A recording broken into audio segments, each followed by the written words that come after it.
Ready? Good morning, everyone. If you could please rise for us. Thank you.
You may be seated.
for your honesty and also making me not look back. Now you can hear me.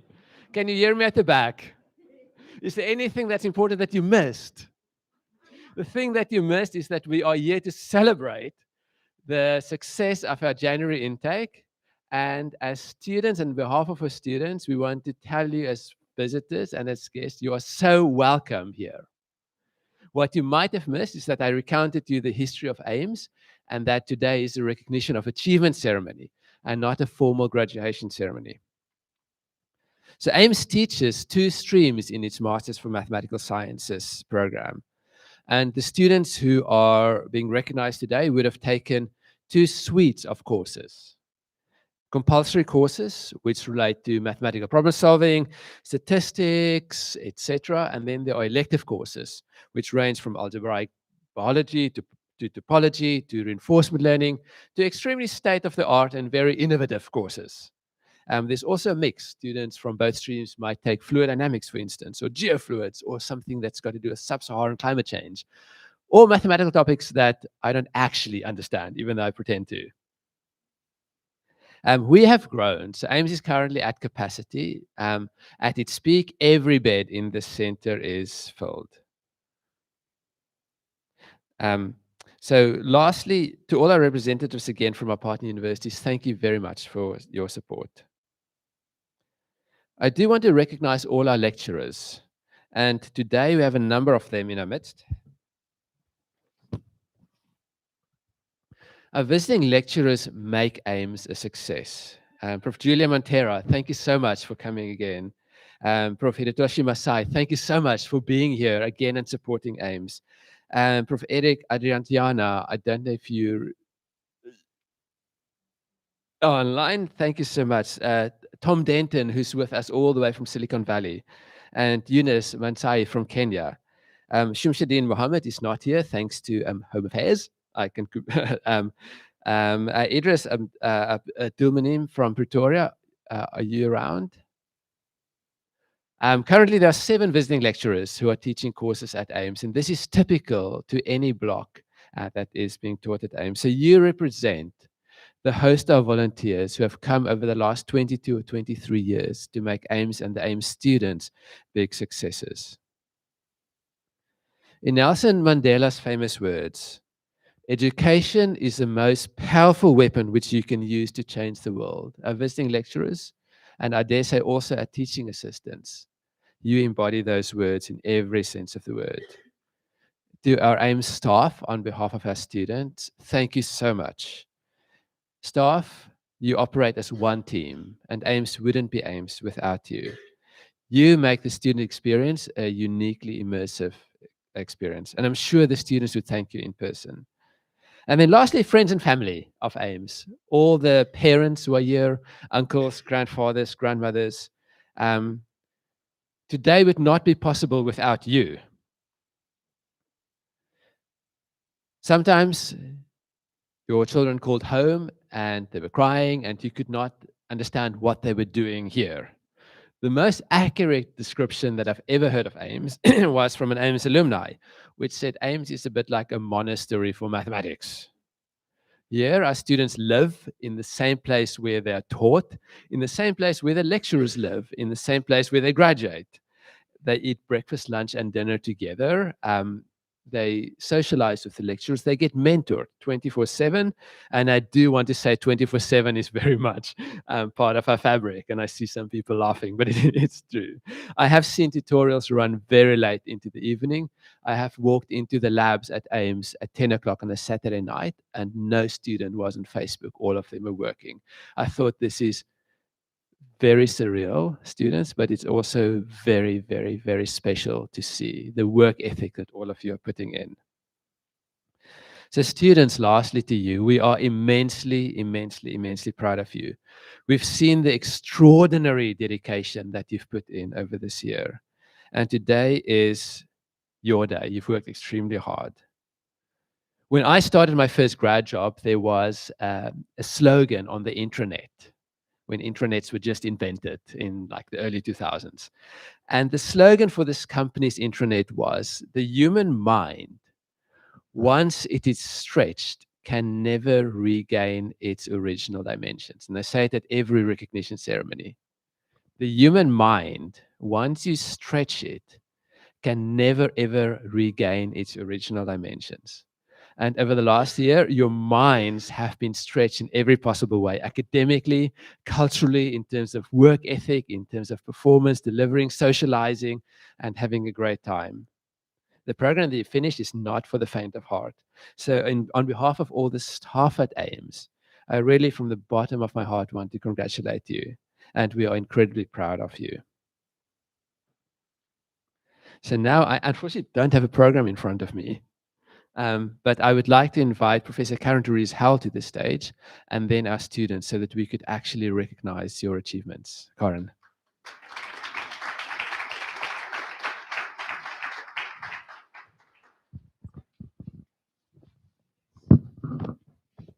Right. Good morning, friends, guests, everyone who is here to support this marvelous group of students, our special guests to this occasion. So today we gathered to celebrate something greater than the completion of a program. We celebrate, and I've chosen one word for the ceremony, bravery. The kind that doesn't always look dramatic or loud, but often appears as a quiet decision to take a chance on something uncertain.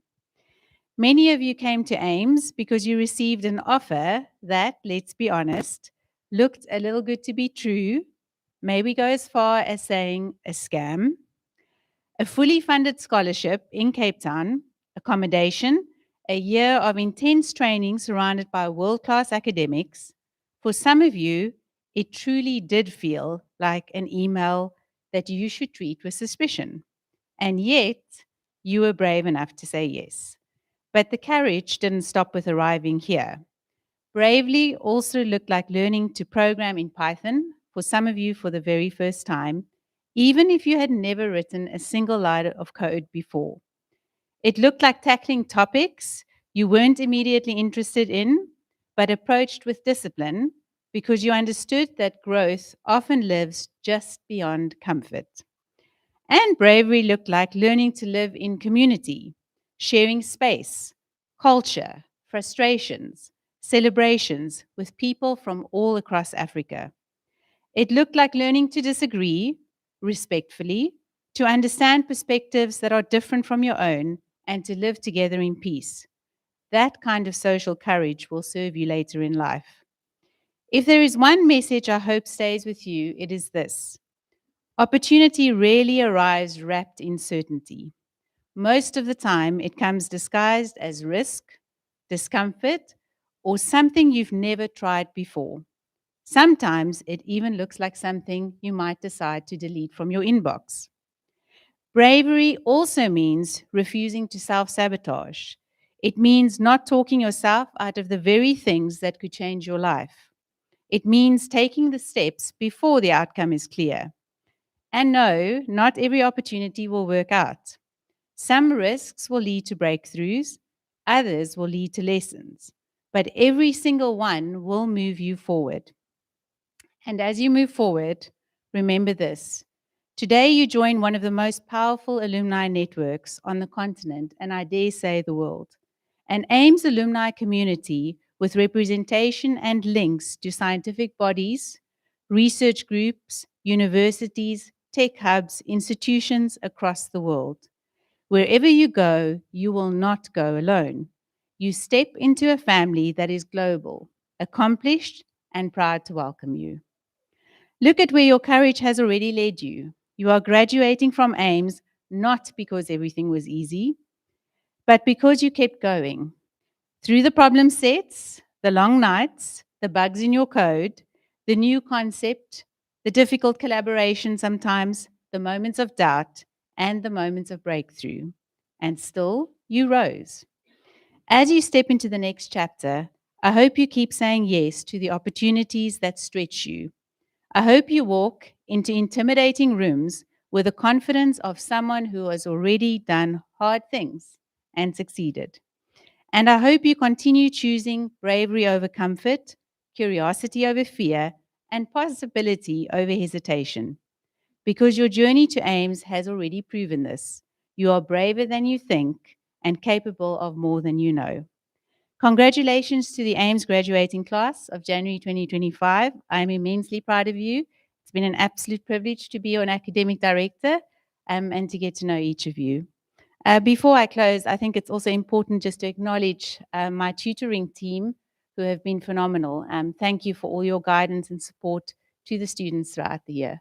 Congratulations.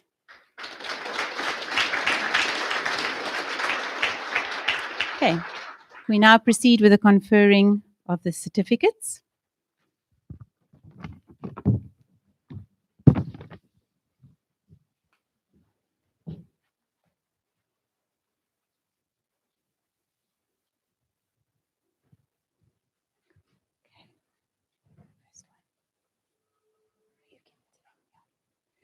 Okay, Omar Khamis Saeed Ahmed Alam.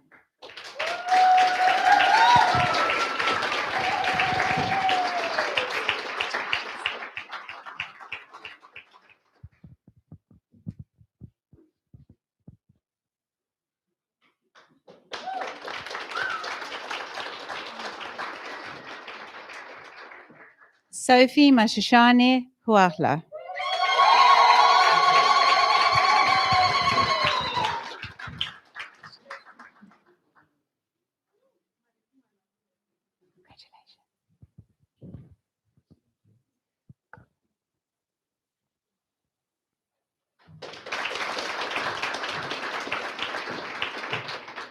Chalitsi Faith Mabushe.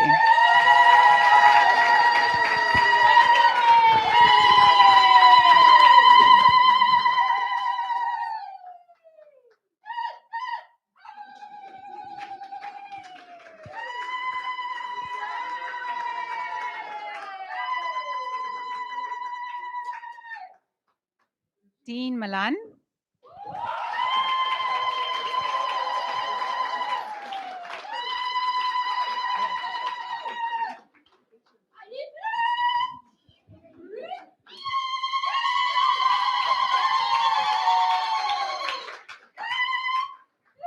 Alice Isabel Markham.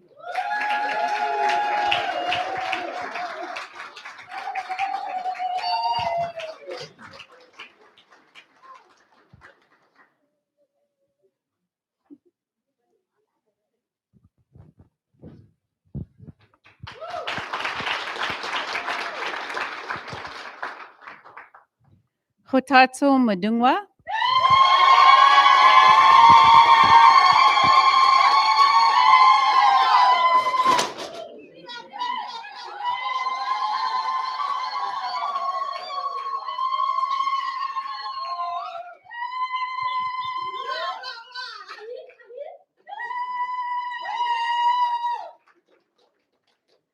Tlamelo Moisraele.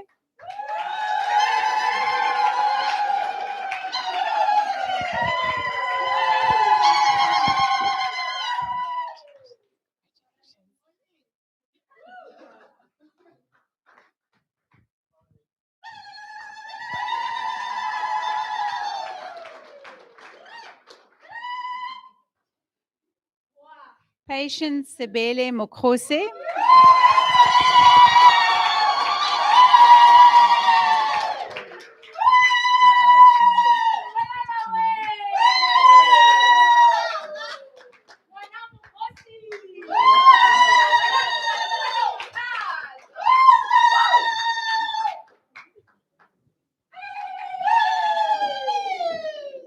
Morongwa Agnes Ralefeta.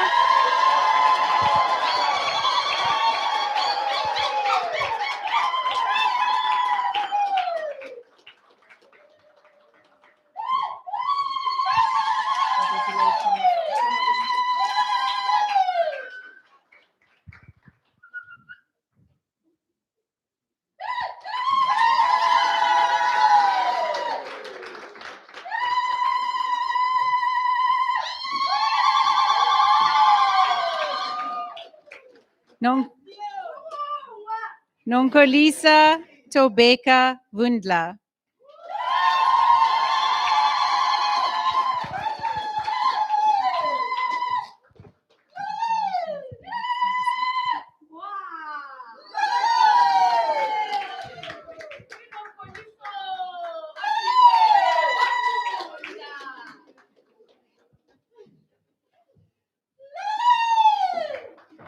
Gift Katlejo Kilibokwe.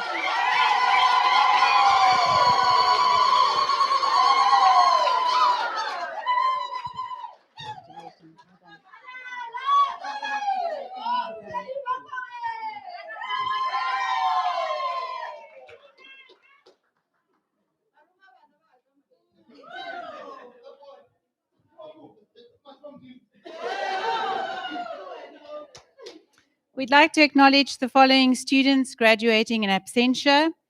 Lantanaina Laisi Rasarovelo,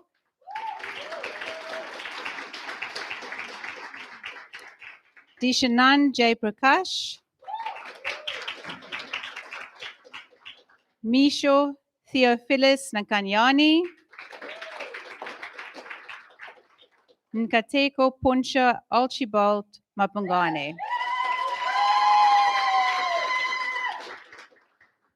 We now move on to the conferring of recognition of achievement certificates.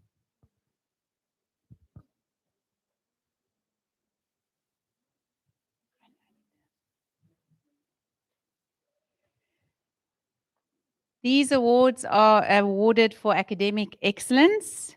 Our first award goes to Omar Kamis Saeed Ahmed Alam.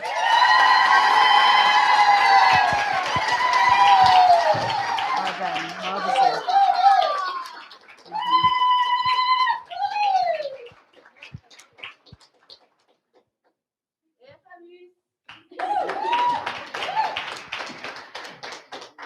Alice Isabel Markham.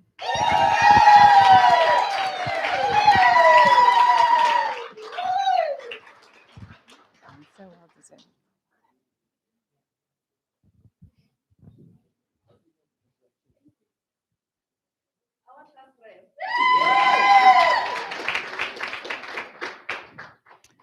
Nonkoliso Tobeka Windler.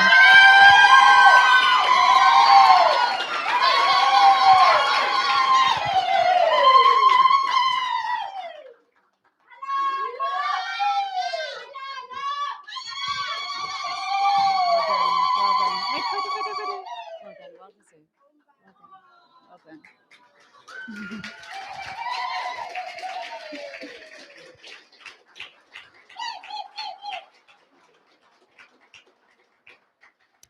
And last but certainly not least, Dean Milan. Well deserved. Well done. Well done.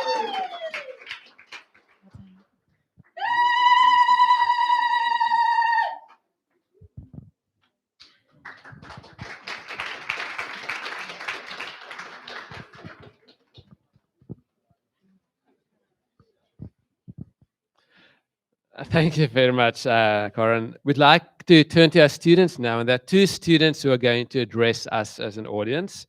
Alice Isabel Markham and Morongo Agnes Ralifeta, will you please come to the stage? You can decide amongst yourselves who's going to speak first, or whether you'd like to speak together. We're entirely in your hands.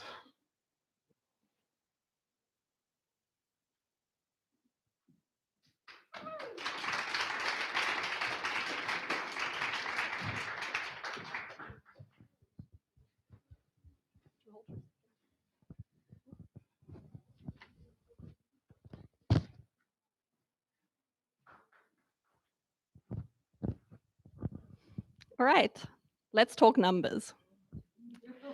Though before we get to the good stuff, I should introduce myself. Good morning. My name is Alice Markham, and it has been my absolute pleasure to be the class representative for the AIM South Africa class of 2025.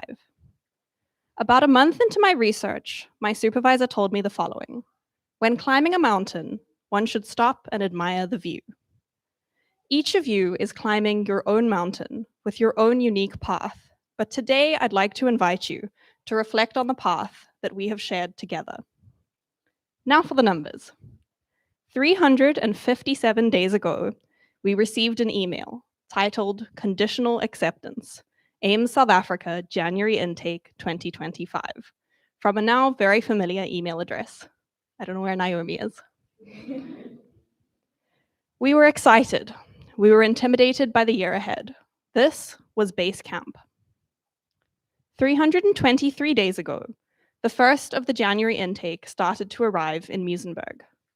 We were perfect strangers, welcomed by the friendly faces of the previous September intake and the slightly scared faces of our peers. 318 days ago, we sat upstairs in the lab for our first lecture. The climb had begun. Together, we journeyed through such arduous terrain as quantum information or algebraic systems biology, and many other courses with titles to make our family and friends back home squint. We encountered deadline after deadline. There were late nights in the lab and library, coffee and energy drinks. There were test nerves and pre-presentation jitters. Along the way, there were also countless walks to the beach, countless conversations in the sun during lecture breaks, countless disputes on the football field. Strangers became friends. 132 days ago, we attended our very last lecture. But there was no time to stop and admire the view. We had research to do. For the next 3 months, we kept our noses to the books and pushed forward. Our minds were overwhelmed with academic papers, Zoom invites, and lines of LaTeX code. Just 35 days ago, we submitted the final drafts of our research projects. 16 days ago, the last of the January intake walked into Seminar Room X in their sharpest outfits and defended their research projects to an examiner. Today, here in this room, we recognize this achievement. Cast your gaze around, and it will land on many people with professorships, doctorates, and master's degrees. To coexist with so many highly qualified people in the field of mathematics is one of the things that makes AIMS so special. But I'd like you to forget that for a moment, to cast your minds outside of these seafoam green walls, and to think back 357 days ago to when you had never heard of an H-index or an Erdos number. It is no small feat that you have earned a master's degree in mathematical sciences. Remember how intimidating this climb felt at every point along the way. I hope that today you can bask in the sweet satisfaction of a job well done. Of course, while we are busy congratulating ourselves, we should also acknowledge all of the people without whom we could not have undertaken this journey. The AIMS staff, who kept us alive and let us focus on the mathematics, from cleaning and kitchen staff, the facilities and IT teams, to admin and management. All of the incredible visiting lecturers who came to share their passions and wisdom with us. The teaching assistants, who spent long hours answering our questions, giving invaluable feedback, and soothing our anxieties. Our colleagues, each of us being recognized today, but also the preceding and following September intakes. All of you have helped to make this place feel like home. As each of you continue on your climbs toward academic and career goals, personal milestones, remember to look back on the path you have taken and just how far you have come. Class of January 2025, we did it.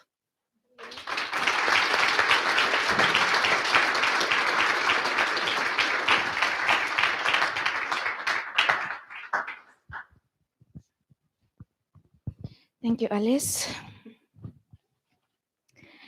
Good day, honorable guests and beloved friends and families. My name is Morongwa Ralefeta, and it is an absolute honor to be standing here to share a reflection on a journey that has transformed us profoundly in a very short space of time. Before I get into the reflection, I would like to take this moment to thank AIMS for this grand opportunity of growth and learning. When we came here, as Dr. Joyce would say, we came here with empty toolboxes.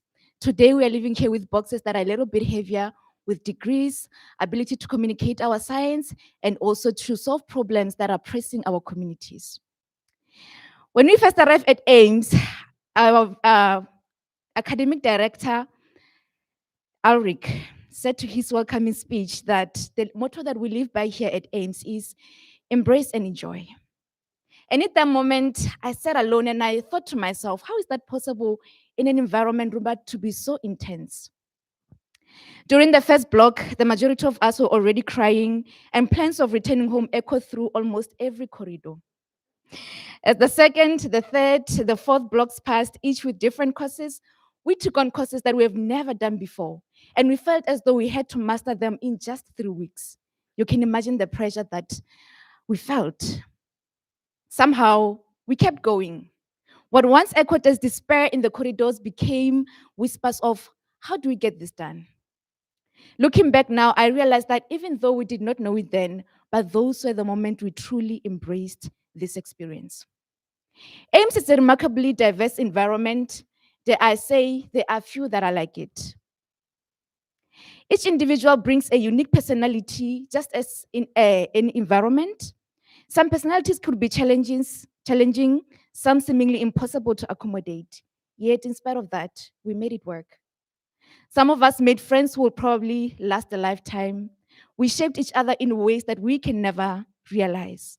Those nights when we stayed up together, ensuring that we're ready for deadlines and assessments, those evening and morning strolls, the laughter we shared, the inside jokes that we only will ever get from press, duplicates. I don't know. Do you know? Even today, I don't know. Yeah. Those are the little enjoyments that we created. And in those moments, we truly lived by the motto of AIMS: embrace and enjoy. As we reflect on those moments and diversity that shaped them, it becomes clear that our experiences have not only tested us, but also brought out the best in us as a community. I believe that AIMS has planted seeds in us, seeds of growth. And I want you to remember that even though our blooming seasons may differ, but the degrees that we will all hold at the end of the day are the proof of the planting and the nurturing that we received here at AIMS. I am inspired by the dedication, resilience, talent, and hard work of each of you that each of you possesses. And I hope that you will carry those values into your next endeavors. Let us continue to embrace every moment, enjoy the journey, and uplift those around us, just we were able to uplift each other as a community. Congratulations to each of us for our perseverance and achievements and for the remarkable community we have built together. Today is not just a celebration of degrees, but of dedication, courage, and spirit that has brought us here today. Thank you so much.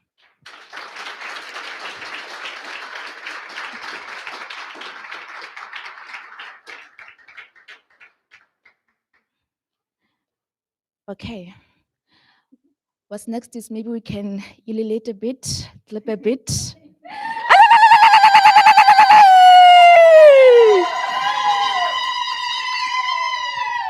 And I think, I'm not sure who we're handing over to for the AIMS Awards.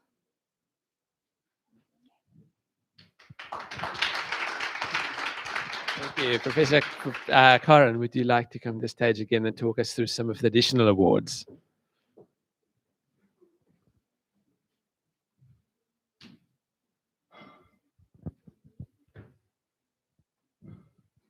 Right, so in addition to the Academic Excellence Awards, although we won't be handing out certificates, we do want to acknowledge some other awards, and we're just going to ask these students to stand up, and then we're going to applaud them, and the certificates will be received separately.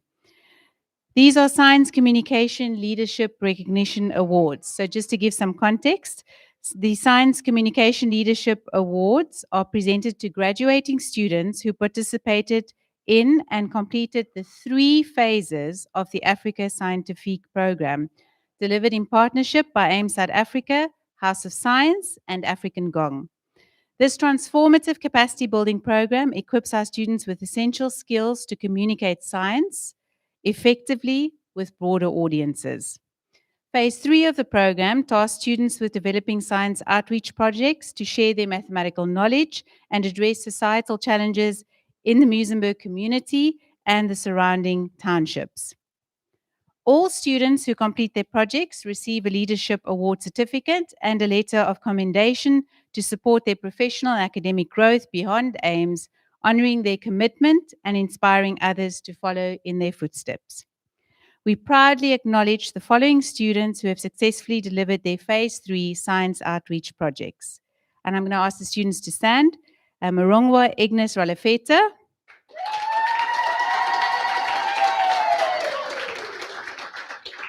Sophie Masashani Kohala.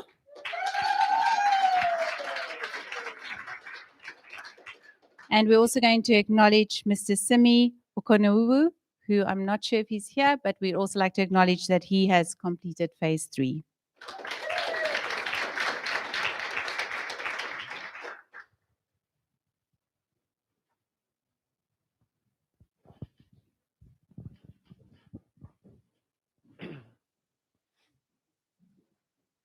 To our esteemed audience, I would like to introduce you to a very special guest today.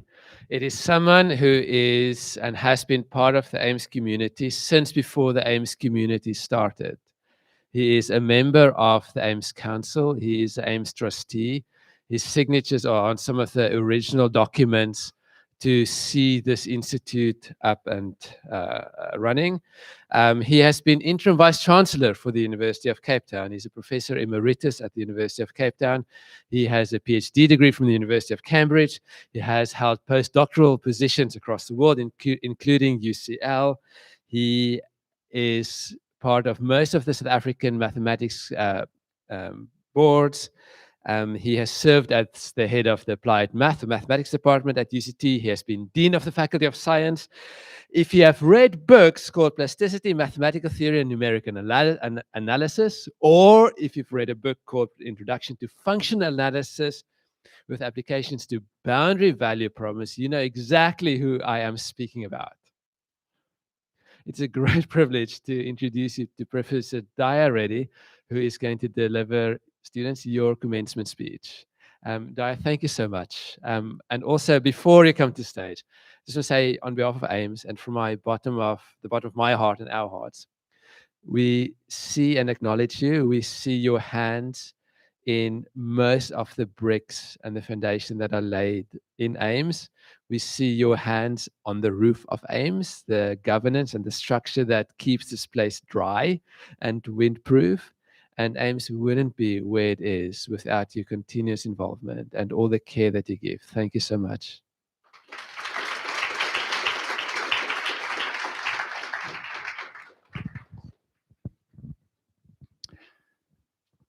Thank you very much, Ulrich. You're far too generous. Good morning, everyone. Good morning, students, colleagues, guests, friends of AIMS. It's really a great pleasure to be here.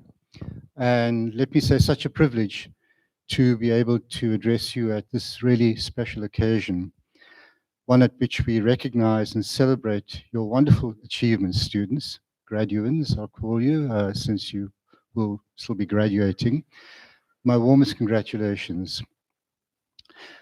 So as you've heard from Ulrich, my long association with AIMS goes back to its beginnings.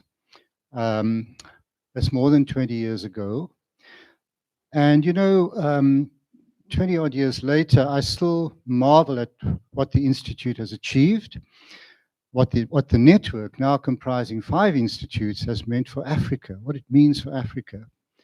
Placing our faith in the talented youth of this continent, equipped with advanced knowledge in the mathematical sciences, which, as we know, are so centrally important to development, and looking to you, the youth, to lead the way energetically in that development.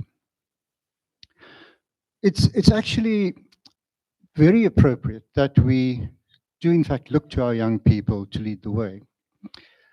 Africa is the world's youngest continent in the sense that 60% of its population are under the age of 25. Furthermore, by 2035, that's 10 years from now, there will be more young Africans entering the workforce each year than the rest of the world combined, okay? This situation is one which we should view with optimism, great optimism, in that Africa's youth tsunami, as it's often referred to, or the youth dividend, is well placed to take center stage in driving progress on the continent. Provided, of course, that you young people are equipped to do so. And your time at AIMS will have contributed greatly towards that growth, that equipping. I've had a very long career as an academic, more than 40 years, in fact. And the thing is, it's almost been accidentally the case. Well into my final year at school, I had little idea of what I intended to do with myself. My mathematics teacher, recognizing that maths was by far my favorite subject, suggested that engineering would be a good option, a career in which one could apply mathematics. I had no idea of what engineering was. I'd never met an engineer, but completely by chance, coming across an advert for a scholarship by a major construction company determined the way forward. I applied for and I got the scholarship. So civil engineering it was going to be then. Next hurdle, I applied for and I got a permit. Some of us needed a permit in those days to study at the White University of Cape Town.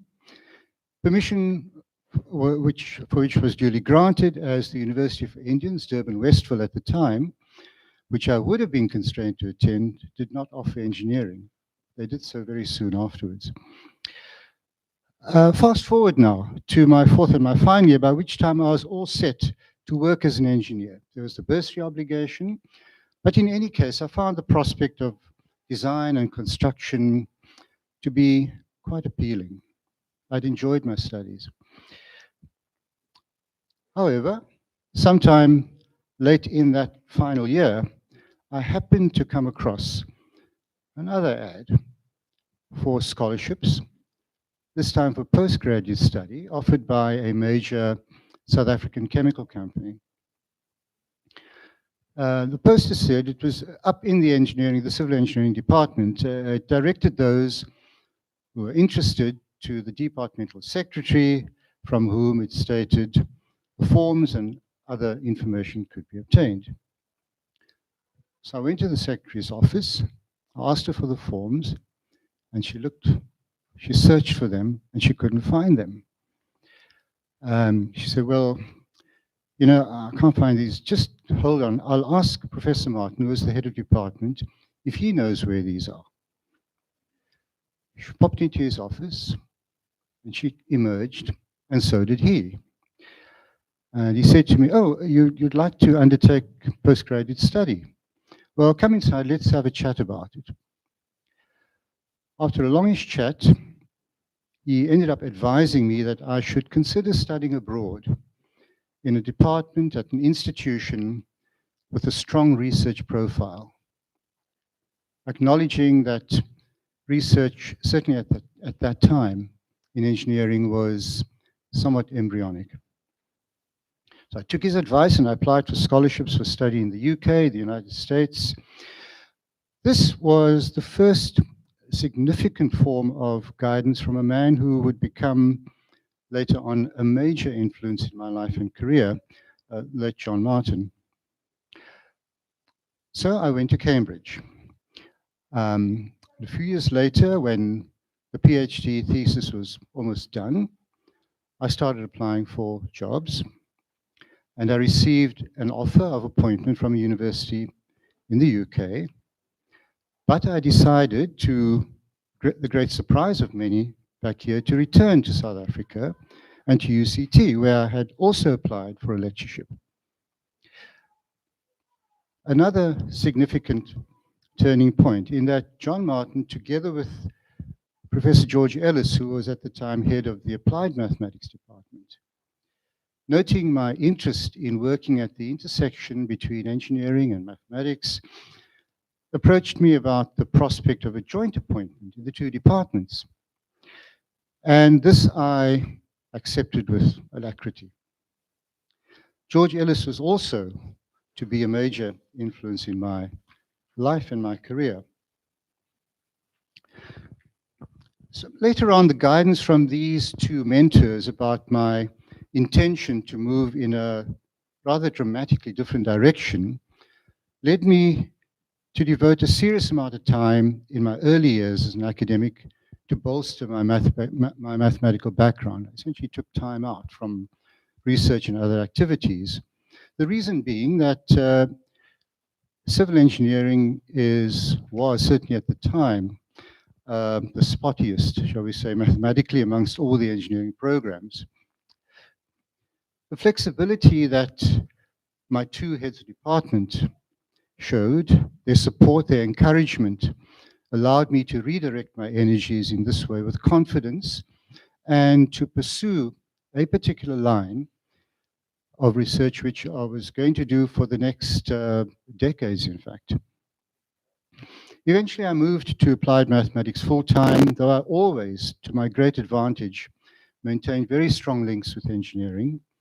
Throughout my career, a career that was shaped in a fundamental way by the advice and the opportunities that had been presented by these two scholars. So why do I tell you this long story about a somewhat unremarkable life and career?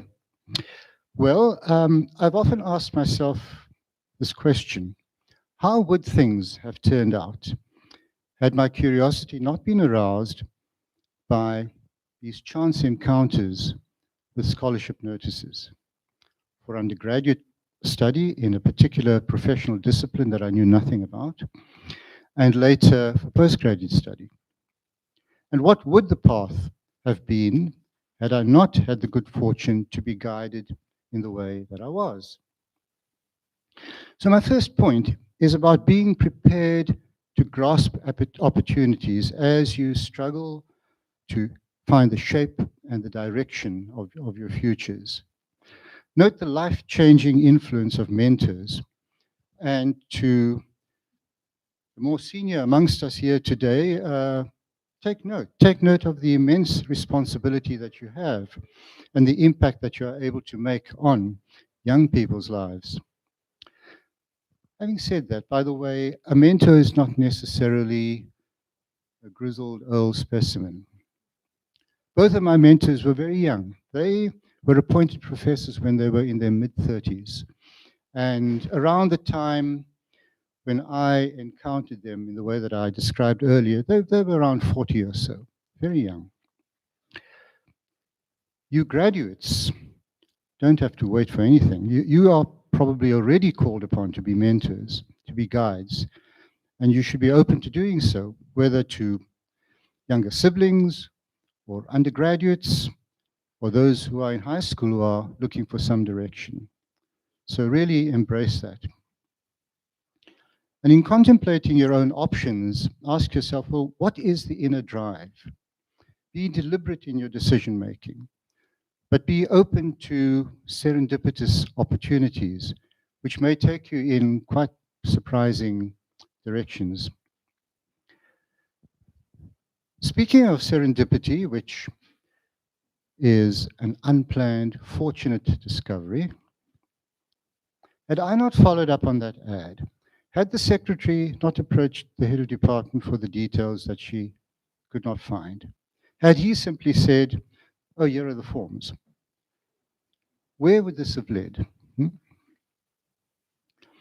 And how to explain a significant change in research direction, which came about after being inspired by a talk given by a visitor, a talk that had been barely publicized, and which I stumbled across and attended as an afterthought, and which set me off in a very different direction. Some may interpret these events as luck or good fortune, being in the right place at the right time. But as the saying goes, chance favors the prepared mind, meaning that people who have developed the necessary knowledge, skills, mindset are more likely to recognize and benefit from an opportunity when it arises, and are able to see the significance of unusual observations and understand how they can be pursued. So while luck plays a role, true success often comes from diligent preparation, dedication, curiosity, all of which allow one to capitalize on serendipitous moments that others might miss. And from what I've heard from Karin and from Ulrich as well, you certainly all have those characteristics. You have been diligent, Saturday nights, my goodness, dedication, curiosity, much curiosity. You've, I'm sure, become confident young people during your time here. And that is important because preparation also includes overcoming fear and self-doubt that might otherwise prevent action when an opportunity presents itself. Chance favors the prepared mind. This quote is famously attributed to the French microbiologist Louis Pasteur, who, as dean of the brand new Faculty of Science at the University of Lille in France in 1854, gave an opening speech in which he said, translated, "In the fields of observation, chance only favors the mind which is prepared." Pasteur was at the time speaking of the Danish physicist Ørsted and the almost sort of accidental way in which Ørsted discovered the link between electricity and magnetism. So opportunities that appear to be the result of random luck are often recognized and capitalized on by those whose minds have been prepared by knowledge, questioning, curiosity. There are other equally famous examples of chance favoring minds that were well prepared, another being Alexander Fleming and the discovery of penicillin. There's a more colloquial version of this dictum, which is attributed, I think, incorrectly to the golfer Gary Player. And he said, who was reputed to have said, "The harder I practice, the luckier I get. Or the harder I work, the luckier I get." Well, it's not about luck, as I hope I've been able to persuade you. Although I'd be cautious about the last one, the harder I work, the luckier I get. Simply putting in hours and hours is probably neither necessary nor sufficient. One has to work smart, develop skills while engaged in focused, systematic effort, and in so doing, be prepared to seize these opportunities and turn them into positive outcomes, making it seem, I suppose, that, well, luck is on your side. Huh? Let me return to AIMS in Africa and what I believe is the responsibility of all of us who are associated with AIMS, whether we are leaders here, staff members, council members, students, graduates.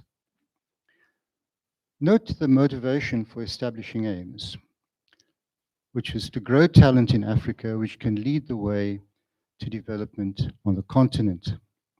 If you go to the AIMS website, there's a call to action to, quote, "Get Africa's most talented students to pursue an education in mathematical sciences to innovate and further propel Africa's future."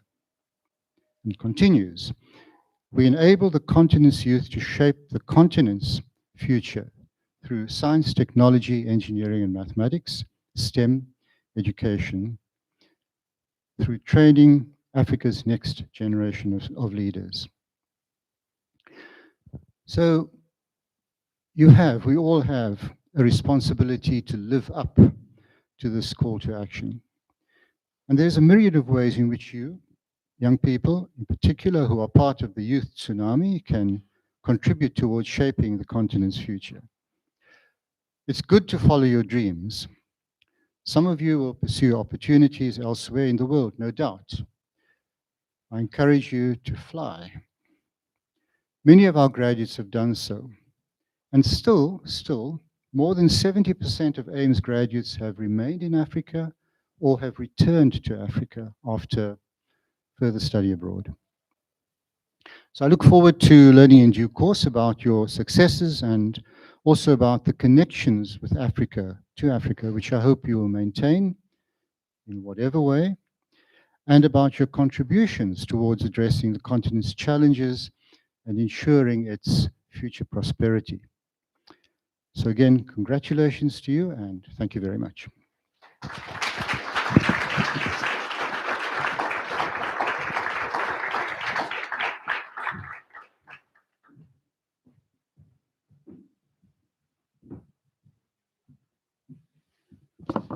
Thank you very much, Professor Reddy, for those inspiring words. Chance favors the prepared mind.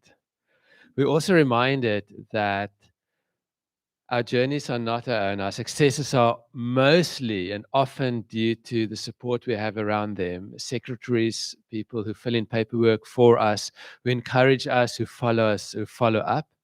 And there's an African proverb, and I'm going to say it in the wrong way. It's Ubuntu, Ubuntu, Gabuntu. Exactly. And it means a person is a person because of all the people around you who are actually supporting you. And that is what I'm reminded of as well. We have now come to the end of our proceedings for today. We've also come to the end of a few other things. I'm going to soon hand over to Professor Karen Therese Howell to say a few last words, and then I'll say one or two things regarding the processing out. When I spoke about you students and the support that you've had family at home who supported you and who cheered you on in your vision. As you are stepping down from AIMS today and going off into the world, this is my second last day as director of AIMS. As I reflect on the last 2.5, 3 years at AIMS, my journey has been very much those of yours. My journey has been propelled by all the staff members who've supported me, all the students who have been enthusiastic, the council, the trustees, the teaching assistants. But then there's a larger group, like you students, who have family who supported you. I want to acknowledge my wife and my kid. We packed up a house in England with a 5-month-old baby. I accepted a job at AIMS when my wife was 5 or 6 months pregnant. We planned our transition from the UK to AIMS, knowing all the risks and uncertainties that life will throw at us. We jointly made a decision that we would embark on this adventure because it was a childhood dream of mine to be really involved in education in Africa. And there's been someone extremely courageous who had the courage to move to South Africa, pack up a house and a family and a puppy and a 5-month-old baby, face the ordeals of Home Affairs in London, who for 5 months couldn't give us a temporary passport to even relocate to South Africa, and make it here in time. That person was responsible for doing the garden before Siakula, for planting pot plants in the foyer at 10 o'clock at night, going to nurseries, running around with a credit card to purchase decor, talking me through every critical decision that I had to make on behalf of AIMS, role-playing scenarios. That person during Siakula spent an all-nighter with an ironing tablecloths so that events at AIMS are spotless and perfect. So as I step down as director, I also have someone who is the wind beneath my wings. So that's my wife. Teresa, thank you so much.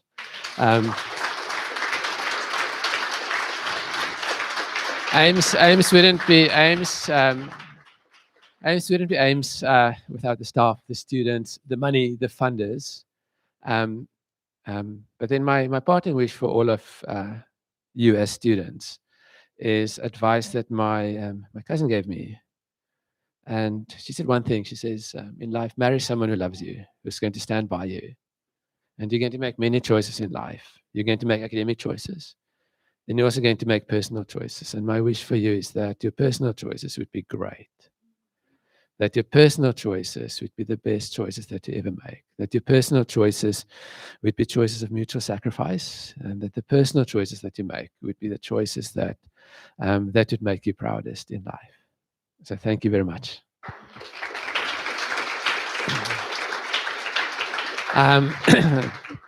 So before I hand over to Karen, I just want to say how we're going to process out, and then I'll hand over to Karen, who's our new director. I should say that I'm incredibly excited about the new journey that AIMS is going to be on. I believe our mission is going to be absolutely supercharged with Karen at the helm. Our kitchen staff need a bit more time to set up. So after Karen says a few words, our students are going to process out. I'm going to ask the rest of you to be seated. And then after they've processed out, they actually need to come back here to take pictures. Now, usually it is chaos when they're out and you're out and they have to come back in. So we wait for the students to come back in, and then I'll ask all of you to just mingle for a few minutes until we're good to go. Because as we know, we're 24/7 operational. We do breakfast, lunch, dinner, and then nibbles in between. Thank you so much. Karen.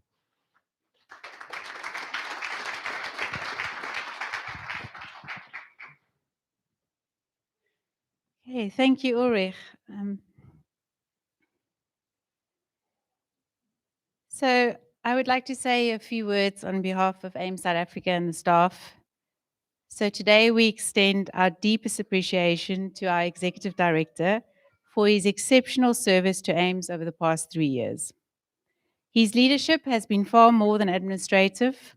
He is the kind of person who spends hours with students, coding, debugging, and teaching, always willing to meet them exactly where they are and help them grow. I know when we had the last graduation, in one of the students' speeches, the student acknowledged that this is probably the only institution in the world where you will have the executive director sitting next to you, debugging your code and helping you. And we acknowledge that, Ulrich. A visionary with the courage to dream big, he's achieved an extraordinary amount in a very short time. His remarkable attention to detail is visible everywhere at AIMS, from curated African art that celebrates our heritage to the thoughtful design of our building, where students can write on glass. One of my favorite things is algebra on glass. Collaborate freely and learn in spaces intentionally crafted to inspire. His dedication often meant staying up into the early hours of the morning. We all have received those emails at 2 in the morning to ensure that nothing and no one was left unsupported. Even in the most stressful situations, he handles challenges with calm, humility, and steady guidance, setting a tone of stability and trust throughout the community. He has also led the organization of several high-impact events with a very small team. And when you're in it, you feel like you're part of an army. Events that have left a lasting and meaningful mark on the mathematical landscape in South Africa. Who can forget the sticky notes in the boardroom, marking our weekly progress and celebrating each note that gets moved from left to right? His ability to dream boldly and then bring people together around that vision has been remarkable. It's one of the reasons I stand in front of you, enabling him to build a strong, dynamic team that reflects his commitment to excellence. Despite managing 2 extremely demanding roles and a young family, he has always been available, supportive, engaged, and unwavering in his care for staff and students alike. Working with Ulrich means feeling valued, respected, and genuinely part of a team. We are profoundly grateful for his leadership, his insight, and his humanity. I'd also like to acknowledge Teresa and his children for the role they've played and have played over many years. And I'd like to ask her and the 2 little girls if they're happy to come forward, and Samuel.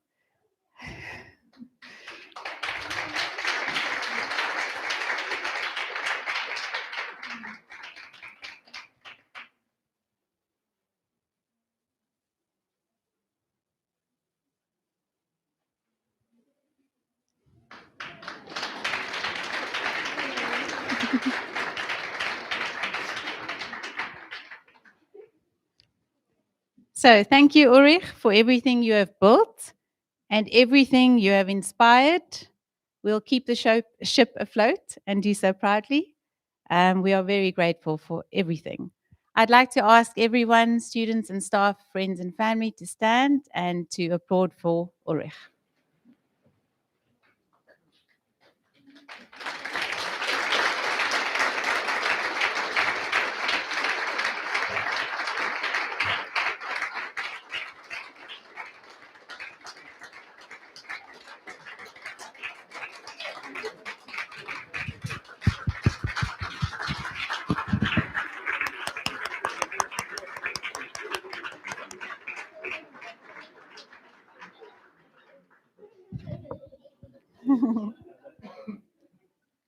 Thank you. So I'll now ask you just to remain standing while our students proceed outward. Thank you.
Everyone, you can mingle for 5 minutes and then copy.